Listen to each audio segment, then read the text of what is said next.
ኢትዮጵያ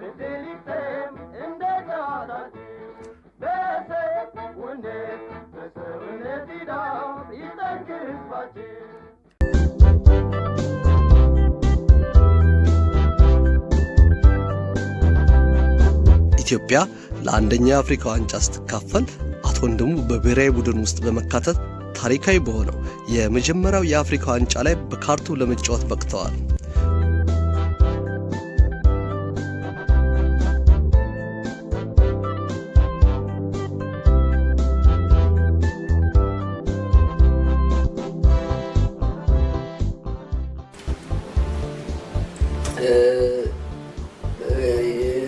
አንደኛው አፍሪካ ዋንጫ በሚመረጥበት ጊዜ እኔ ያኔ የመቻል ስፖርት ክለብ ተጫዋች ነበርኩ። ይሄን ውድድር ካርቱም ላይ ነበረ፣ ሱዳን ውስጥ ነበረ። ሱዳን እንዳሁኑ ብዙ ቡድን የለም ለአፍሪካ ዋንጫ ገና የመጀመሪያ ስለሆነ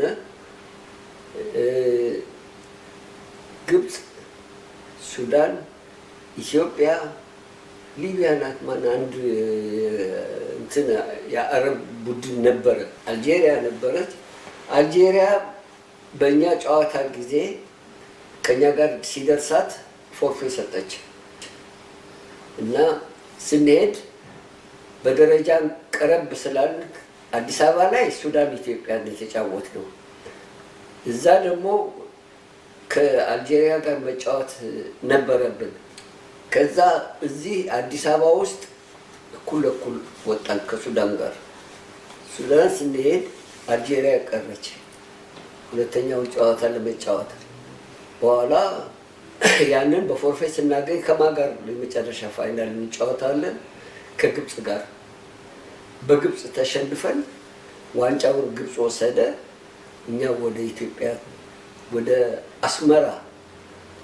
አስመራ ተመልሰን መተን አስመራ የሚገኝ ቡድን ጋር የወዳጅነት ጨዋታ ያ የምታየው ፎቶግራፍ የወዳጅነት ጨዋታ ለመጫወት ሳባ ስቴዲየም ነው እና አሉላ የሚባል ሜዳዎች አሉ፣ ሁለት ሜዳዎች አሉ። አንዱ ሜዳ ላይ ለመጫወት ከዛ ከጨዋታ ከአንደኛው አፍሪካ ዋንጫ ስንመለስ ነው። ብዙ ጊዜ በዳኝነት አገልግሏል። እንዲያውም ለትዝ የሚለኝ ከአቶ ማን ነበር ስዩም ታረቀኝ የሚባሉ የኤርትራ የመጀመሪያው የኢትዮጵያ ኢንተርናሽናል ዳኛ ጋር የመጀመሪያ እጩ ሆኖ የቀረበ እሱ እንደነበረ ትዝ ይለኛል። ግን ፎር ሰም ሪዝን እሱ ሳይመረጥ እሳቸው ተመረጡ። ከዛ በኋላ ግን ያው በክለብ ደረጃ በአንደኛ ዲቪዥን በተለያዩ ዲቪዥን ያሰለጥን ነበር። ከዛም አልፎ ተርፎ የዳኞች ኮሚቴም የቴክኒክ ኮሚቴም በመሆን ፌዴሬሽን ውስጥ አገልግሎት እንደሰጠ አስታውሳለሁ።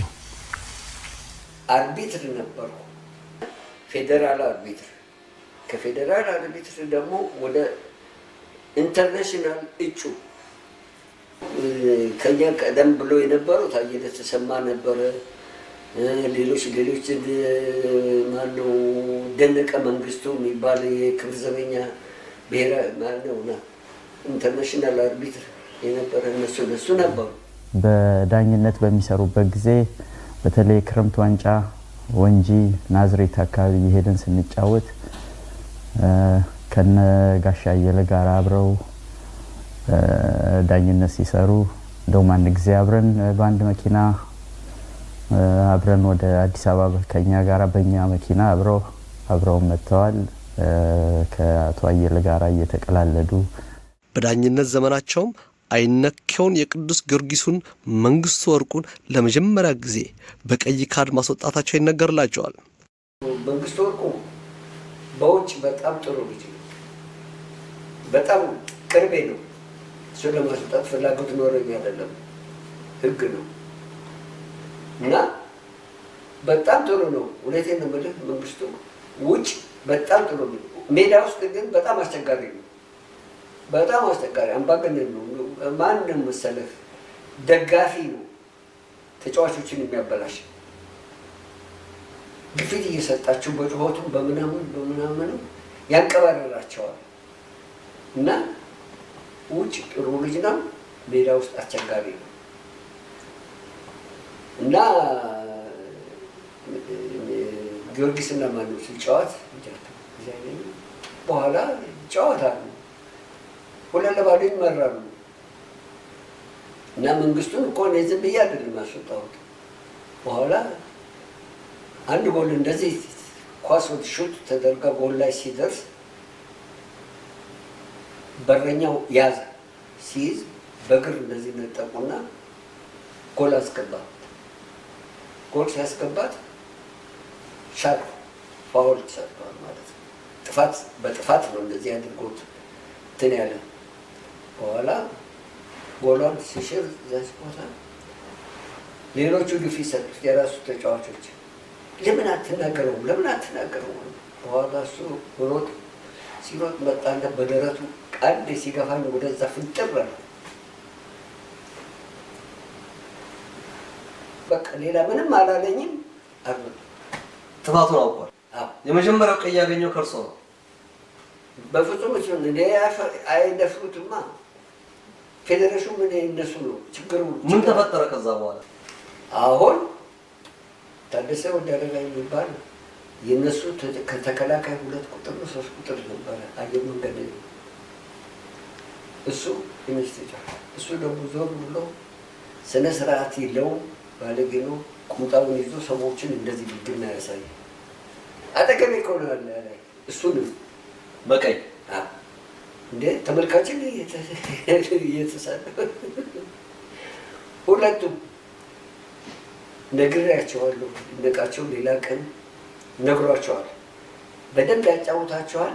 እሱን አንድ ነገር እንዳትናገሩ በኋላ ያስወጣቸዋል። ልብ አድርጉ።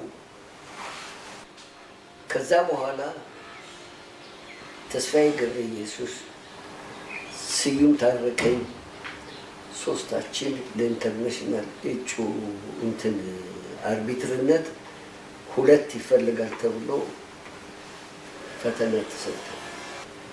እንግዲህ ሶስታችንን እንትን ሲሉ እኔ እነሱ አዋቂዎች ናቸው፣ እኔ እውቀት ይሄን ያህል የለም፣ ብቻ ጠርተውኛልና ሞክራለሁ ብዬ ገባው። በሳምንቱ ነው ምናምን ከተፈተን በኋላ ሲሄድ እኔ አላሰብኩም፣ እነሱም እኔን አላሰቡም። 2ቱ ብቻ ናቸው ትንሽ ጭንቅላታቸው ትምህርት ላይ የነበረ እና እነሱን ነበር ያሰቡት። ሲሄድ ሁሉም ፌዴሬሽን ካሾዱ እንኳን ደስ ያለ ምናምን ምንድን ነው እኛ እንትን አላሰብንም አልፋል ምናምን ፈተና ጥሩ። በኋላ ከመካከላችን ማን ይቀራል? ተስፋዬ ገብረ ኢየሱስ ቀር። አሁን አንድ ውድድር ሲካሄድ እኔን አርቢትር ያደርጉኛል። መንግስቱ ወርቁ ገፈተረኝ ሳጫውታቸው። አንድ ነገር አንድ ፋውል ሲደረግ ካስነፈ ለምን እንዳደረክ ለምን ከለከልክ ብለው አስወጣት። በዛ ምክንያት ያቺ እኔ ኢንተርናሽናል እንትን ያለፍኩባት ታስራ ቁጭ አለች እዛ ፌዴሬሽን በቂም። ታዲያስ በኋላ ቆይተው ሌላ ጨዋታ ላይ ተስፋዬ ገብረ ኢየሱስ የአዲስ አበባና የድሬዳዋ ጨዋታ ሆኖ ተስፋዬ ገብረ ኢየሱስ መስመር ዳኛ ይሆንና የድሬዳዋ ዳኛ ነው የአስመራ ዳኛ ነው መሀል ዳኛ። በኋላ ሲጫወት የአስመራ ተጫዋች ነው ኃይል የሚሉት አጭር በጣም ኃይለኛ ተጫዋች ፈጣን አጠር ያለ ነው። ወስዶ በመሀከል ጊዮርጊሶች ደግሞ ኦፍሳይድ ማስገባት ያበዛሉ ሲጫወቱ። ልክ ኳሷ ገና በአየር ላይ እንዳለ ትተው ይወጡ እና ያንን ኦፍሳይድ ለማድረግ ነው። በኋላ ሾልኮ ሲሄድ በኋላ ተስፋዬ ሂድ አለው በእጁ ሲለው በኋላ ወስዶ አስገባ። አሁን እኔ እንግዲህ እንዳለ ተቀምጧል። ያን ዕለት ተስፋዬን ትግሬ ነው ይሄው አውቆ ነው እኮ ለአስመራ ቡድን ተጫዋቹ ኦፍሳይድ ሆኖ እያስገባው ዝም ብሎ ለቀቀው። መስሪያ ቤቱ አውራ ገዳና ነው። መግቢያ መውጫ ሳጥተውት ቲፎዞም ሆነ ከዛው እርም ብሎ ተስፋዬ ሁለተኛ አልደርስም ብሎ ከአመት በላይ ካቋረጠ በኋላ ይድነቃቸው ለምኖ ነው የመለሰው። ብቻ ጥሩ ነገር አልነበረም። በኋላ እኔ መጨረሻ ላይ ምን አልኩ? እኔ አልኳቸው ስለ እውነት ካላችሁ እስከ መጨረሻ ድረስ አለሁ አጫውታለሁ። ስለ ውሸት ካላችሁ ከዛሬ ጀምሮ አልፈልግም አልኳቸው። አባይ ተሾመ ይባላል የአርቢትር ኮሚቴ ሊቀመንበር እሱ ነው። እንትና ቃኘ ቁጣቸው የሚባል ነበረ አርቢትር ፌዴሬሽን እና ሌሎች ነው አሉ። አልፈልግም መታወቂያ ኳስ ሜዳ አይደለም የምገባበት። ያውላችሁ መታወቂያው ቁጭ አድርጌላቸው ወጣ። እኔ የብሔራዊ ቡድን ተጫዋችነት ኳስ ሜዳ መግቢያ አለኝ በነፃ። ስለዚህ ያንን ተውኩላቸው ነው ወጣው። በቃ በመንግስቱ ምክንያትና በዛች በባጅ ምክንያት በቃ ወጣው።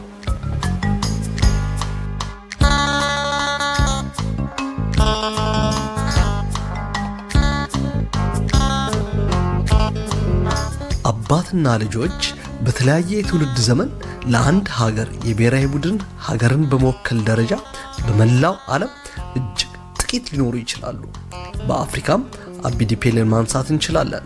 በሀገራችን ኢትዮጵያ ግን እስካሁን ብቸኛ ባለ ታሪክ ያደርጋቸዋል። አቶ ወንድሙ ለኢትዮጵያ እግር ኳስ ላበረከቱት እጅግ የላቀ አስተዋጽኦ በሰሜን አሜሪካ የሚካሄደው ዓመታዊው የኢትዮጵያውያኖች የስፖርትና የባህል ፌዴሬሽን በክብር እንግድነት በመጋበዝ ለአበርክቷቸው እውቅና ሰጥቷቸዋል።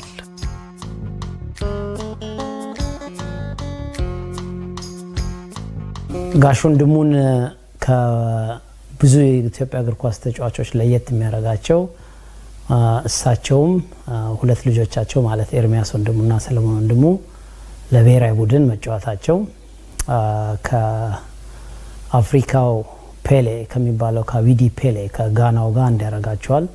አቢዲ ፔሌ እና ሁለት ልጆቹ ለብሔራዊ ቡድን ለሀገራቸው ተጫውተዋል። ጋሽ ወንድሙም ይሄኛው የራሳቸው ታሪክ እንዲኖራቸው ቤተሰቡም ጋሽ ወንድሙም እንዲኖራቸው አድርጓል።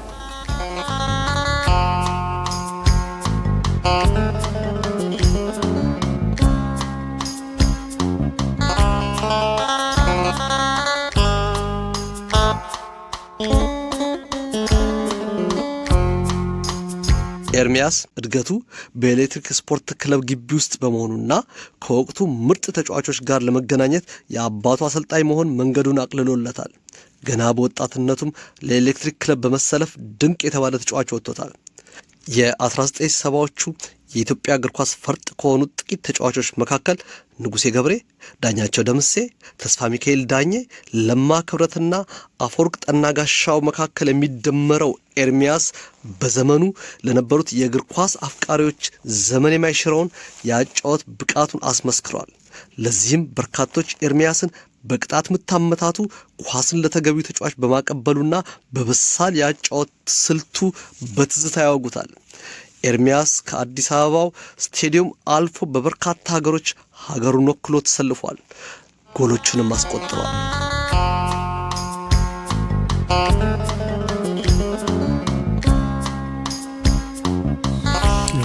ኳስ የጀመርኩት ያው በሰፈር ውስጥ ከሰፈር ልጆች ጋር ያው ከነሱ ጋር በመጫወት እና በትምህርት ቤት ከትምህርት ቤት ጓደኞች ጋር በዛ ነው የጀመርኩት።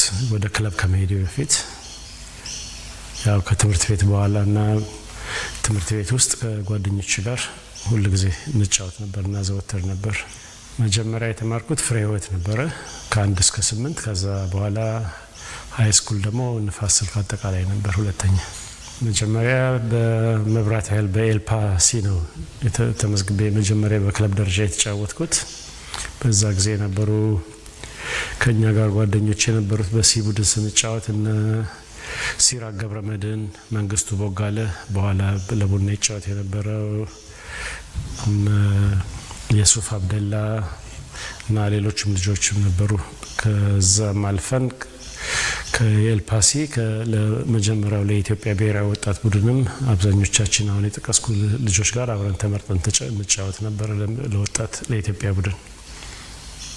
ያው ከመጀመሪያም ከልጅነት ጀምሮ ያው የኳሱ ፍቅር በውስጤ ነበረ። በዛም ላይ አባቴም በአሰልጣኝነትም በተጫዋችነትም ኢንቮልቭ ማድረጉ በተለይ መብራት ኃይል በምንኖርበት ጊዜ እሱ ሲያሰለጥን ያው እያዘን እየሄድን ከዋናው ተጫዋቾች ጋር ኳስ በማቀበል አንዳንዴም ከነሱ ጋር እየገባን ትንሽ መጫወቱ ያው ፍላጎታችንን የበለጠ ሊያጠናክርና ኢንፍሉዌንስ ሊያደርገን ትልቅ አስተዋጽኦ አድርጓል ማለት እችላለሁ።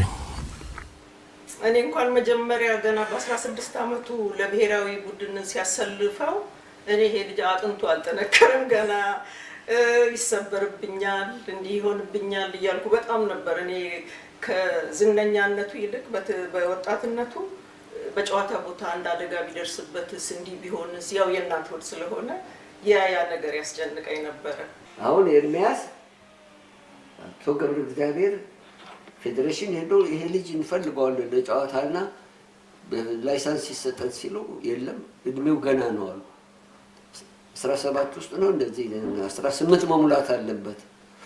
ይሄንን ካላችሁ ታዲያ ምን ይሻላል ሲባል የሐኪም ማስረጃ ለመጫወት ይችላል የሚል ከሐኪም ማስረጃ በፌዴሬሽን ያወጡት ህግ አለ። ይምጣና እሱ ይመጣልን ኤርሚያስ ወደ ዋናው ቡድን መጫወት ይችላል ተባለ። ወዲያው ሄዱ ተሯሯጡ አመጡለት። በኋላ ዋናው ቡድን ብሔራዊ ቡድን ገባ። ከዛ ከብሔራዊ ቡድን ጋር እየተሰለፈ ይነቃቸው ልጅ መሆኑን አያውቅም። በኋላ ነው ሰለሞንንም አውቃቸው እናት ጎበዝ ልጆች ናቸው እነዚህ ልጆች የማ ልጆች ናቸው እያለ እስከ ማድነቅ ድረስ ብቻ እንጂ የኔ ልጆች መሆናቸው አያውቅም። አዎ እንግዲህ እሱ በሚያሰለጥንበት ጊዜ ስንሄድ ያው ገና ህፃናቶች እየሆንን በጣም የታወቁ ትላልቅ ተጫዋቾች ነበሩ እንደነ ኢታሎ ቫሳሎ እንደነ በሬ ጎይቶም የሚባል የሶስተኛ አፍሪካ ዋንጫ ቡድን የተጫወቱ ሌሎችም ታዋቂ ተጫዋቾች ነበሩ። ያው ግን ልጆች ስለሆነን ያው በጣም ሲኒየሮቻችን ነበሩ። ከዛ በኋላ ኢንፍሉዌንስ ያደረጉኝና በጣም እኔንም በጣም ሞቲቬት ያደረጉኝ የነበሩ ተጫዋቾች ፍቃዱ ሙለታና ተስፋዬ ስዩም ወሎ የሚባለው ተጫዋቾች ነበሩ። በጣም ኢንካሬጅ የሚያደርጉኝ እና ከነሱም በፊት ቀደም ያለ አስራት ዳፍላ የሚባል የመብራት ኃይል 6 ቁጥር በኋላም ለጥጥ ማህበር ይጫወት የነበረ እነሱ በጣም ኢንፍሉዌንስ አድርገውኛል እንድጫወት። በተለይ ፍቃዱ ሙለታና ተስፋዬ ስዩም ከመብራት ኃይል በጣም እነሱ ጥሩ አስተዋጽኦ አድርገዋል ለማለት እችላለሁ። ኤርሚያስ ወንድሙ ማለት የኢትዮጵያ ብሔራዊ ቡድን ተጫዋች የነበረ ነው። ኤርሚያስን ብዙ ሰው እንደሚያውቀው ጥሩ ተከላካይ፣ ወደ በኋላ ደግሞ ጥሩ አጥቂ፣ ከዛ በኋላ ደግሞ ጥሩ የመሀል ሜዳ ተጫዋች እንደነበረ እኔም አይቼ መመስከር የቻልኩበት ጊዜ ነበረ። እንደውም አንድ አባባል በጣም ትዝ ከሚለኝ ደምሴ ዳምጤ ኤርሚያስን መያዝ አቅቷቸው ተጫዋቾቹ ባደረገው ሪፖርቱን ሲሰራ ኤርሚያስ በዛሬው ዕለት ስቴጅ ሆነዋል ያለው አባባል ትዝ ይለኛል። ከሲ ወደ ቢም ገብተናል፣ ግን አብዛኛው ከሲ እንዲያውም ሪዘርቭ እየሆንኩኝ ነው ለዋናው ቡድን የጀመርኩትና ከዛ በኋላም እንዲያውም ለዋናው ቡድንም በቋሚነት ተጫዋች አለውኝ። ለዛም አልፎ ተርፎ መብራት ኃይል የኢትዮጵያ ሻምፒዮና 2 ጊዜ በተከታታይነት በአባቴ አሰልጣኝነት ሲያሸንፍ በሁለተኛው ጊዜ መሰለኛ ከባቡር ጋር መሰለኝ ስንጫወት በሙልጌታ ታያቸው ጎል አሸናፊነት ለአፍሪካ የክለቦች ሻምፒዮና በመሆን ኢትዮጵያን በመወከል በመብራት ኃይል ናይጄሪያ ድረስ በአባቴ አሰልጣኝነትና እኔም በተጫዋችነት ሁሉ የመሄድ ደረጃ ሁሉ አጋጥሞን እዛ ሁሉ ሄጃለሁ። ከዛ በኋላ ነው መብራት ኃይል ጊዮርጊስ የሚባል ቡድን በደርግ ጊዜ ፈርሶ በሰራተኞች ማህበር ሲዋቀር ነው ወደ ሌላ ቡድን ሄድኩኝ እንጂ እስከዛ ድረስ መብራት ኃይል ነበር የምጫወተው።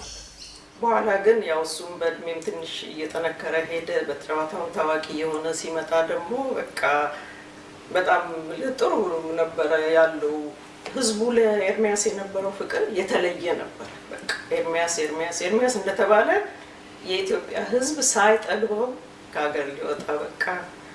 ያው ሲወጣም ደግሞ ብዙ የሀዘን ስሜት አሳድሮብን ነበር በቤተሰብ። ከመብራት ኃይል በኋላ ጥቁር አንበሳ ነበር የገባሁት። ሰለሞን የዛ ጊዜ እርግጠኛ አልነበርኩም እንደሚጫወት፣ ግን እኔ ከጥቁር አንበሳ ወደ መድን ሲሄድ ሰለሞን ደግሞ ጥቁር አንበሳ ገብቶ ጥቁር አንበሳ ተጫውቷል። እንደዛ ነበር። ከጥቁር አንበሳ በኋላ ደግሞ ወደፊት የሚባል ቡድን ወደፊት ትግል ፍሬ ሲባል ከዛ ወደፊት ነበር የሚጫወተው እና መጨረሻ ለወጣ ስል ለመድን ነበር የተጫወትኩት። ቲንክ እሱ እና እኔ የተለያየ ቡድን ሆነ የተጫወትንበት። አይ ቲንክ እኔ መጨረሻ ላይ መድህን ሆኜ እነሱ ባህር ትራንዚት ከነ ለማ ክብረት ጋር ሆነው መሰለኝ። ከዛ በፊት እንኳን ትዝ አይለኝም፣ ግን ያው በሁለታችንም በኩል ያው እንደ ማንኛውም ጨዋታ ነው የምንወስደው።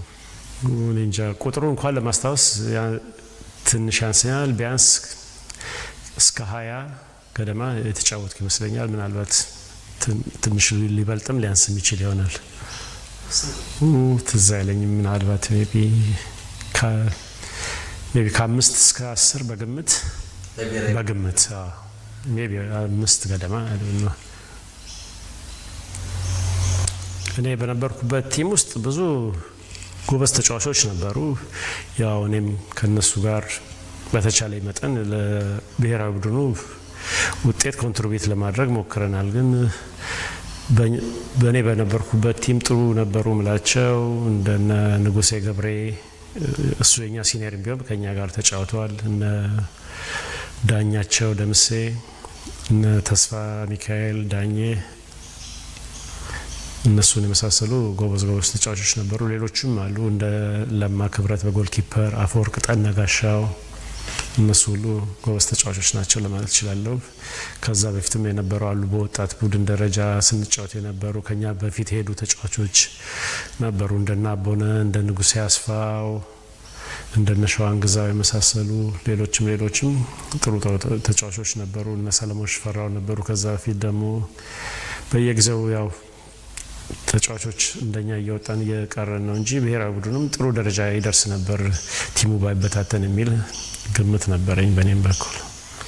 አብዛኛውን በአፍሪካ ውስጥ ነው እንግዲህ። ከአፍሪካ ትዝ የሚለኝ ኬንያ፣ ሞሪሸስ፣ ሲሸልስ፣ ናይጄሪያ፣ ኢጂፕት፣ ሊቢያ፣ አልጄሪያ፣ ጅቡቲ እነሱ መሰለኝ ትዝ ከሚሉኝ። ከውጭ ሀገር ያው ለ13ኛ አፍሪካ ዋንጫ ዝግጅት ጊዜ ኢስት ጀርመኒ እና ራሽያ ሄደናል ለዝግጅት። ያው እነዚህ ሀገሮች ናቸው እንግዲህ ትዝ የሚሉኝ። 1-0 ኢትዮጵያ አሸነፍን። ሁለተኛው የመልሱን ጨዋታ እነሱ 1-0 አሸነፉን። ከዛ በኋላ በፍጹም ቅጣት ምት ነበር የተለያየ ነው። ፍጹም ቅጣት ምቱም በዛ ጊዜ የነበረው ጎልኪፐራችን ለማ ክብረት ወደ 4 ነው 5 ፍጹም ቅጣት ምት በማዳን ቲሙን ወደሚቀጥለው ከሚቀጥለው ጨዋታ ከቶጎ ጋር ነበር። እኔ አንደኛውን ፔናልቲ በማግባት ኮንትሪቢዩት አድርጌያለሁኝ እና ወደሚቀጥለው ከቶጎ ጋር የነበረውን ለ14ኛ አፍሪካ ዋንጫ ማጣሪያ ቲሙን አሳልፈን ነው ወደ እዛው ሞሪሸስ ላይ የቀረ ነው። ያው ሁላችንም ጨዋታው ሀገራችን ወክለን ለብሔራዊ ቡድን ለመመረጥ ነበር። ከሁሉ በላይ በዛ ጊዜ የገንዘብ ጉዳይ እንዳልከው ማንም የሚያነሳውም የለም። ያው እንደ አጋጣሚ ያው በእግር ኳሱ የተነሳ ያው ተቀጥረን በመስሪያ ቤቶች እንደማንኛውም ደሞዝ ተከፋይ ሆነን እንሰራለን። ከዛ ውጭ ያው ትሬኒንጋችንን እየሰራን ነው እንትን የምንለው እንጂ በስፖርቱ የምናገኘው ገንዘብ ይሄን ያህል ብዙም አልነበረም። እንዲያውም በወጣት ቡድን እያለን በቀን 50 ሳንቲም እየተከፈለን ነበር የምንጫወተው። በዛም የተነሳ 1-2 ጊዜ እንዲያውም ከፌዴሬሽን ባለስልጣኖች ጋር ሁሉ በመቃወም ሁሉ ስብሰባ ሁሉ ጠርተን ከነሱ ጋር ሁሉ ለመነጋገር እና እንትን ለማድረግ ሞክረን ነበር እንጂ በገንዘብ በኩል ይሄን ያህል የምትለው ነገር የለም። በቀን 50 ሳንቲም። ከዛ በኋላ አይ ቲንክ 5 ብር ገባልን መሰለኝ ናሽናል ቲም እያለን። ኢትዮጵያ ውስጥ እንኳን ምንም ያገኘሁት ነገር የለም ያው ከመጫወት በስተቀር በግል ምንም ያገኘ ነው። በኛ በነበርን ጊዜ እንዲያውም በግል የሚባል ሽልማትም መኖሩ ትዝ አይለኝም፣ አልነበረም ማለት ይቻላል መሰለኝ። ያው እዚህ አውስትራሊያ ከመጣሁ በኋላ ነው ብዙ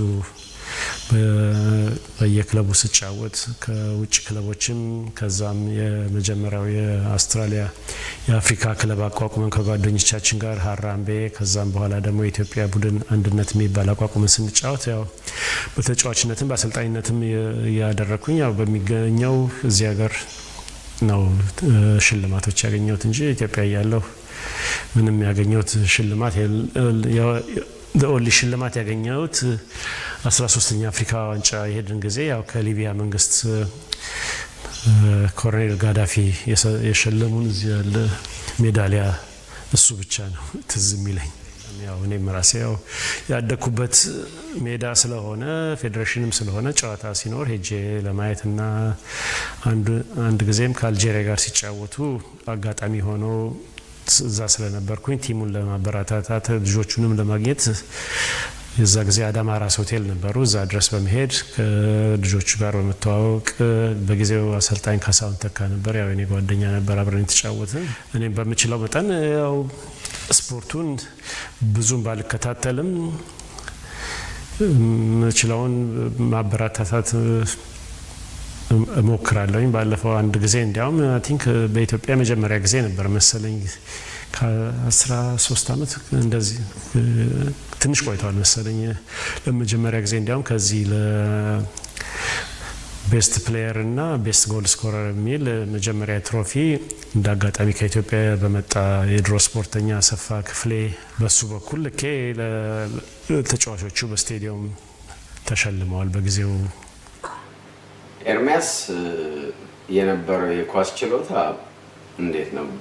በጊዜ በብዙ ሰዎች አይን እንዲገባና እንዲወደድ አድርጎታል። በዛም ላይ ባህሪም ለስላሳም ስለነበረ ከብዙ ሰዎች ጋር የመግባባት ባህሪ ነበረው። እንጃ እኔ እንደዛ ነው፣ ኔቸሬም እንደዛ ነው። እኔም በተቻለ መጠን ጥሩ ጨዋታ መጫወት ነው ፈልገው፣ ንጹህ የሆነ ጨዋታ ቢመቱኝም ደግሞ ይሄን ያህል ከምንም አልቆጥረውም። አንድ ጊዜ ከመቻል ጋር ሲጫወተው ከማስታወሰው መቻል የኔ ክለብ ላይ ነበረ ነው ከማስታወሰው አከታትሎ 2 ጎል አስገባ መቻል ስፖርት ላይ ስቴዲየም ውስጥ ጉድ ተባለ ጉድ። ከዛ በኋላ የመቻል ተጫዋቾች እነበድሉ ለማንትስ የሚባሉ ልጆች አሉ ተከላካዩ ኮቴ እንደው ከስር እየጠረጉ ያፈርጡት ጀመር። በካታንጋ ዞርኩና እኔ ቁጭ ብያ ነበረ ዞርኩና ጠራሁት። ሰዓት 10 ደቂቃ 15 ደቂቃ ነው እንደዚህ ይቀር። ይሄ በዚህ ባለቀች ደቂቃ ውስጥ 3-2 አድርገዋቸው እኮ ነው እና እንዳይጎዳ አልኩና ጠራሁት። በሽቦ አጥር ውጪ ያለ አይደለም ጠራሁትና ና ቁጭ በል አልኩት። ለምን ጫማን ፍታል ታስፈጣሁት አውቀዋለሁ ነገሩን እና ያ ተጫዋች እስከሚገባ ድረስ ያ ጨዋታ ያልቃል እና ለዳኛው እግሩን አሞታል አልና ሳወቁ። ዳኛው እኔ አየኝና እሺ አለ። አሁን ጨዋታው ልክ ሲያልቅ ጨዋታው ሲያልቅ እሱም ገብቶ ከነሱ ጋር እጅ ነስቶ ተመልካቹን ወጣ። እንዴ በጣም ያጠቁት ነበር። አከታትሎ እኮ ነው ያስገባባቸው። ኢትዮጵያ እያለሁ ምንም ትዝም አይለኝም። አይ ዶንት ቲንክ ሶ። ቀይ የሚባል ነገር አላየው። ምናልባት ቢጫ ምናልባት አይ ዶንት ትዝ አይለኝም።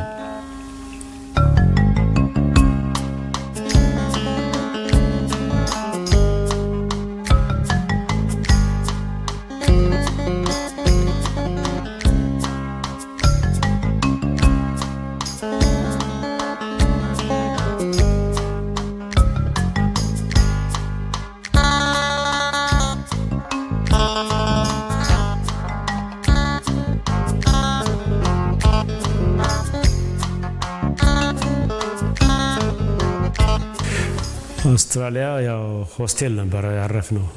ሆስቴል ስፕሪንግቬል ነበረ ያረፍነው።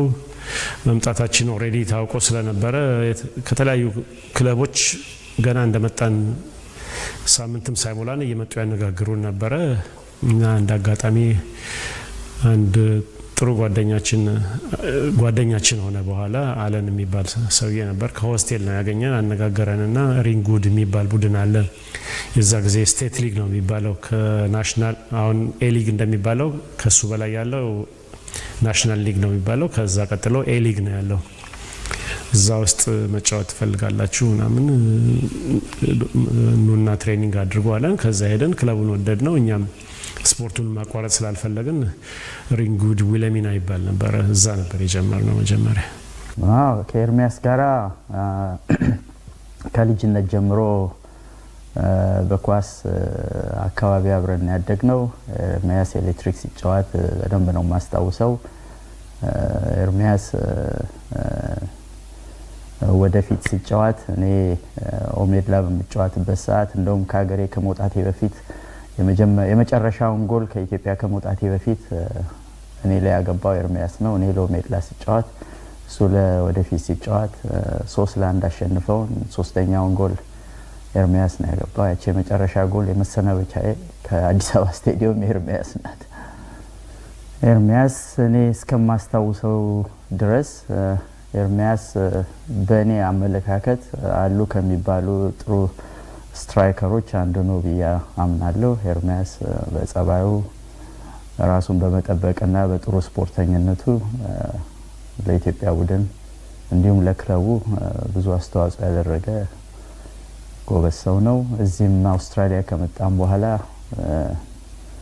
እዚህ በአሁኑ ሰዓት ሜልበርን ላይ ነው ተብሎ የሚጠራውን ቡድን ሀራምቤ በሚል ስም አሰባስቦ እዚህ ከደረሱት ታላላቅ ሰዎች አንዱ። ሌላው እንግዲህ እዚህ ሀገር ከመጣው በኋላ ኤርሚያስ ወንድሙ እግር ኳሱን በማቋቋም የአንድነት ቡድን በማቋቋም ለተለያዩ ሰዎች ከኳስ ጨዋታ ውጪ ስብዕናው በጣም ደስ የሚል ብዙ ሰዎች አዳዲስ ልጆች ወደዚህ ሀገር ሲመጡ ያለው ሬስቶራንት ውስጥ ትንንሽ ስራ በመስጣት ራሳቸውን እንዲያቋቁሙ በማድረግ በመምከር መስመር በማስያዝ ብዙ ሰዎችን እንደረዳ እነዚህ ናቸው።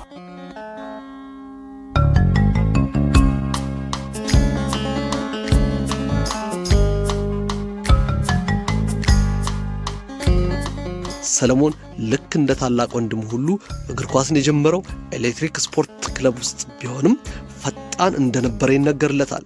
የሰለሞን የኤሌክትሪክ ቆይታ በክለቡ መፍረስ ምክንያት በአጭር ቢቀጭም በጊዜው አዲስ በተቋቋመው ጥቁር አንበሳ ውስጥ በመቀላቀል እስከ ብሔራዊ ቡድኑን ለመድረስ በቅቷል።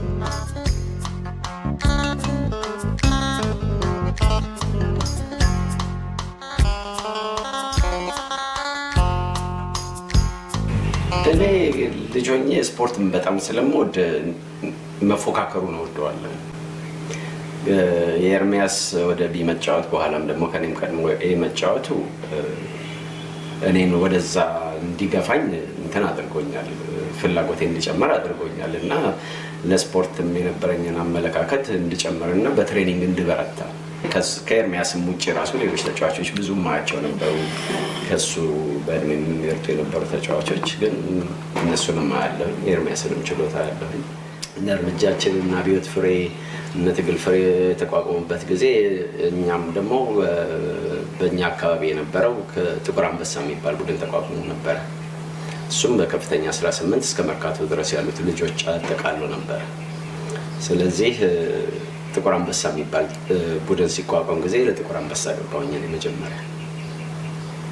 ከጥቁር አንበሳ በኋላ ደግሞ ለትግል ፍሬም ተጫውቻለሁ። እሱ መድህን ነበር። መድህን አሁን በፊት የኢንሹራንስ ቡድን የነበረ ነው። በአጋጣሚ ሆነው ደግሞ ከእነሱም ጋር ያው ሁላችንም ፈርስት ዲቪዥን ስለነበረ ከእሱም ጋር ከቲሙም ጋር ከመድህን ጋር አጌንስት ተጫውተናል አስታውሳለሁ። ሰለሞን ወንድሙ ሌላው የጋሽ ወንድሙ ሁለተኛው የብሔራዊ ቡድን ተጫዋቻችን ነው። ሰለሞን ወንድሙ ጥሩ ኳስ ተጫዋች፣ ጥሩ ተግባቢ እና ጥሩ አድርጎ ኳስን አናላይስ ወይም ለማስረዳት የሚችል ካፓሲቲ ያለው ማስተማርም ቢፈልግ ማስተማር የሚያስችል እውቀት ያለው ሰው ነው ብዬ አስባለሁኝ። ጥቁር አንበሳ በሚጫወትበት ጊዜ እንግዲህ በጊዜው ጎል አግቢ የሚባል የነበረው ንጉሴ ገብሬ ነበረ። ከሱ በአንድ ጎል በልቶ ነበረ በነበረው ምናልባት የመጀመሪያው ዙር ላይ በነበረው ጨዋታ እኔ በአንድ ጎል ንጉሴን ገብሬን ገልጠው ነበር። ብዙ ጎል አገባ ነበር። በአጋጣሚ እዛ ስቴዲየም ውስጥ ገብተህ ስትጫወት የሚኖረው ስሜት ለመግለጽ ከባድ ነው። ምክንያቱም የማንኛውም ኳስ ተጫዋች በዛ ጊዜ የነበረው ስቴዲየም ገብቶ መጫወት ማለት በተለይ ደግሞ ስማቸውና ዝናቸው ከገናኑ ተጫዋቾች ጎን በዛ በወጣትነት እድሜ ለመሰለፍ መብቃት ራሱ በጣም ትልቅ ጸጋ ነበር። እኔ ገና 2 ዓመት ሆኜ ነው አባቴ ኳስ ሜዳ ይዞኝ የሚሄድ የነበረው። ግን በዛ አጋጣሚ እንደ 2 ዓመት ሳይሆን ያየሁት አጋጣሚ ለ2 ዓመት ልጅ ሳይሆን ለትልቅ ልጅ ሊሆን የሚችል አይነት ልምድ ነው በዛ ሰዓት ማየው የነበረው። ምክንያቱም የሚሄደው ከትላልቆቹ ሰዎች ጋር ነው። አባቴ አሰልጣኝ ነው። እነሱም ራሳቸው በሱ በኩል የሱ ፍቅር ስላላቸው እኛም ራሳችን ያን አይነት መንገድ እንድንከተል የሚያበረታቱ ነበሩ። በብዛት እሱ ራሱ የሰበሰባቸው ተጫዋቾች ራሳቸው በጣም ፍቅር አላቸው ለእሱም ቢሆን ለእኛም ቤተሰብ ቢሆን እና በጣም የሚያበረታታ ቤተሰብ ነበረ የነበረው። ያው እድሜያችንም ደርሶ ኳስ መጫወት ስንጀምር ሁሉ ጊዜ ከጨዋታ በኋላ ስለነበረው ሁኔታ እሱም ገብቶ ስለሚሰጠውና አንዳንድ አስተያየት ካለ ድክመት ካለ መሻሻል የሚገባው ነገር ካለ ቲሙ በጠቅላላ ራሱ ድክመቱ ምን እንደነበረ እነዚህ ወሬዎች ቤት ውስጥ የማይቀሩ ናቸው እና ፉክክሩም አለ። ዛሬ እናሸንፋለን እናንተ ትሸነፋላችሁ የሚል ፉክክርም አለ። በጣም አስተዋጽኦ አድርጓል።